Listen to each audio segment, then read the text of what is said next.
Hello दोस्तों, बहुत बहुत स्वागत है एक बार फिर आपका एमजी जॉन स्पीक्स में। दोस्तों, आप जानते हैं डॉक्टर सुधीर गुप्ता जो फॉरेंसिक टीम के हेड थे, उनको रिपब्लिक टीवी ने एक्सपोज किया है और उनका असली चेहरा सबके सामने आ गया है कि वो कल्प्रिट्स को इस एसएसआर केस में बचाने की कोशिश कर रहे हैं। लेकिन अब इसमें सवाल ये है कि अगर एम्स की रिपोर्ट फाइनल होके आती है कि ये सुसाइड ही है, तो क्या एम्स की रिपोर्ट को हमें मानना चाहिए कि हाँ ये सुसाइड है? क्योंकि एम्स ने भी डॉक्टर सुधीर गुप्ता का जो एक्सपोज हुआ वह जो मीडिया लीक है उसको उन्होंने खारिज किया है। उसको उन्होंने कहा है कि हमारा इसके साथ कोई कनेक्शन नहीं है। लेकिन अगर एम्स कह देती है कि जो एविडेंस हमारे पास हैं, जो फॉरेंसिक रिपोर्ट है उस पर जो हमने जांच की है, उससे हमें ये पता चला है कि सुसाइड है, तो क्या हम लोगों को उस बात पे यकीन करना चाहिए? ऐसा बिल्कुल नहीं करना चाहिए, क्योंकि जो एम्स रिपोर्ट देती है वो उसी के आधार पे देती है जो एविडेंस या जो मटेरियल उनको पकड़ाए गए हों। जैसे कि फॉरेंसिक टीम को, एम्स की फॉरेंसिक टीम को मटेरियल पकड़ाने वाली कूपर हॉस्पिटल थी, और आप जानते हैं कि जून के बाद कूपर हॉस्पिटल ने क्या क्या लापरवाहियां बरती जांच करने में, पोस्टमार्टम करने में। उन्होंने टाइम मेंशन नहीं किया था। ऊपर से मुंबई पुलिस ने फ्लैट को स्ट्रिक्टली सील नहीं किया था, जिसमें पिठानी 14 दिन और रहा डेथ के बाद, और वहाँ पे पूरा पेंट करवाया, फर्नीचर चेंज किया। कहने का मतलब कि एविडेंस को कंटेमिनेट कर दिया, और साथ ही जो मटेरियल मिला वो भी कोई साफ़ मटेरियल नहीं था। जैसे वीडियोग्राफी मिली वो ब्लर थी, उसकी वजह से पता नहीं चल पा रहा था कि डेड बॉडी की पोजीशन क्या है। वो चीज़ एम्स को नहीं पता चल पा रहा था। तो अगर एम्स निकालेगी भी अपना जांच के बाद रिपोर्ट, तो वो कूपर हॉस्पिटल के जो एविडेंस है, जो कूपर हॉस्पिटल ने दिए हैं, जो रिपोर्ट दी है जिस पे वो जांच कर रहे हैं, उस पर निकालेंगे। दूसरी बात ये है कि एम्स की फॉरेंसिक रिपोर्ट के मुताबिक वो उनके पास कोई डेड बॉडी नहीं है सुशांत की, कि जिसमें वो डायरेक्टली जांच करें, क्योंकि ऑलरेडी डेड बॉडी जल चुकी है। अब डेड बॉडी उनके पास नहीं है, तो इसलिए ये बहुत मुश्किल काम है एम्स के लिए कि वो सीधा सीधा वैसे ही पोस्टमार्टम करके निकाले और बताए कि क्या है। वो करेंगे कूपर हॉस्पिटल के पोस्टमार्टम रिपोर्ट के बेसिस पे जांच, वो उस रिपोर्ट की जांच करेंगे। तो इसलिए ये कहना बहुत मुश्किल होगा कि फॉरेंसिक टीम को कुछ अलग मिल जाएगा। मे बी मोस्ट 80% चांस है कि जो उनके पास रिपोर्ट है वो कूपर हॉस्पिटल के बेसिस पे, जो कूपर हॉस्पिटल ने उनको पकड़ाई है, उसके बाद जो जांच के बाद वो रिपोर्ट निकालेंगे, वो रिपोर्ट 80% मैच करेगी ही कूपर हॉस्पिटल की रिपोर्ट के साथ। इसके बाद जो सीबीआई है दोस्तों, सीबीआई कभी भी एम्स की रिपोर्ट पे डिपेंड नहीं होगी, यहाँ डिपेंड नहीं है। वो ये नहीं कहेगी कि एम्स ने ये रिपोर्ट निकाली सुसाइड है तो हम भी अब सुसाइड ही बोलेंगे। ऐसा इसलिए क्योंकि जो एम्स की रिपोर्ट होती है वो is a piece of evidence. Cooper hospital का जो पोस्टमार्टम रिपोर्ट है वो भी पीस ऑफ एविडेंस, उस पे एम्स ने जो जांच की है वो भी पीस ऑफ एविडेंस।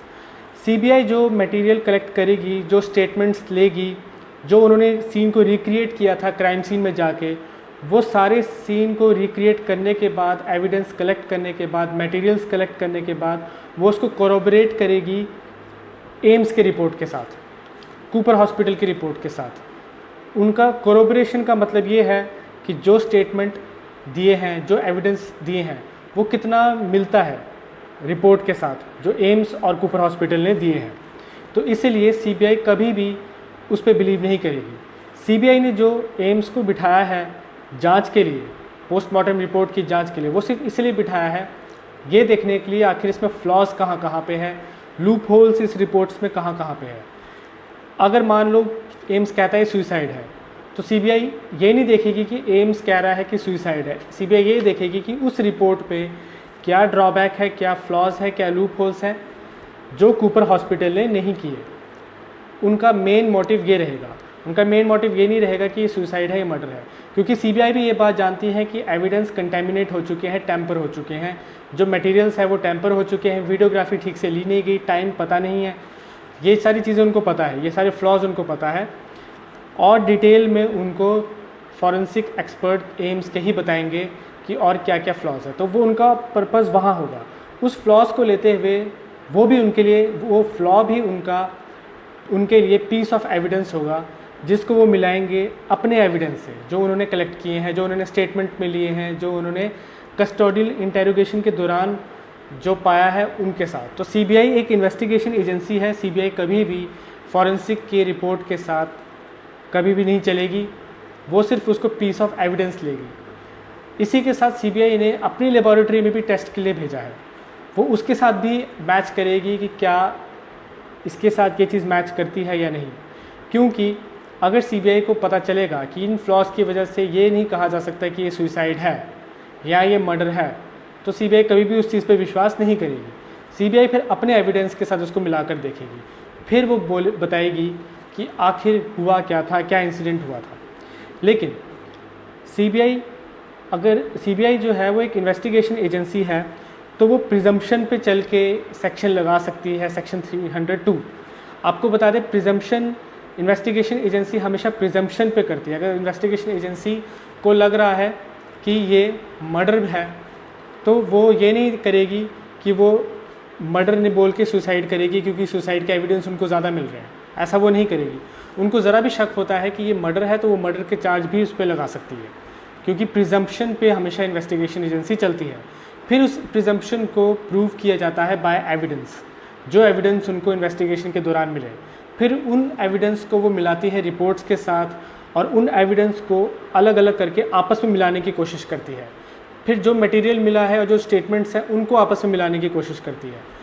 फिर उसके बाद वो किसी नतीजे पे, एकदम पुख्ता नतीजे पे पहुंचती है कि हाँ यही चीज़ हुई है इसके साथ। लेकिन अभी तक दोस्तों सीबीआई अगर सेक्शन 302 लगाएगी तो वो प्रिजम्पशन के बेसिस पे लगाएगी, क्योंकि अगर किसी ने सुसाइड किया है और कम्प्लीटली जानकारी है हाँ सुसाइड किया है, और ज़रा भी कुछ ऐसा धागा नहीं निकलता है उसमें से कि ये नतीजे पे पहुँचे कि हाँ ये मर्डर भी हो सकता है, तो सीबीआई कभी भी उस पर सेक्शन नहीं लगाएगी, सेक्शन 302 नहीं लगाएगी। अगर उसको लगा कि हाँ ये हो सकता है तो सेक्शन 302 भी लगाएगी। तो वो दो तरफ से जांच करेगी, सुसाइड से भी जांच करेगी और वो साथ में मर्डर के तरफ से भी जांच करेगी। और अगर सिर्फ सेक्शन 302 लगा है तो वो मर्डर के तरफ से जांच करेगी, और अगर उनको पता चला कि नहीं मर्डर नहीं निकला तो वो इस नतीजे पे पहुंच जाएगी कि ये सुसाइड है।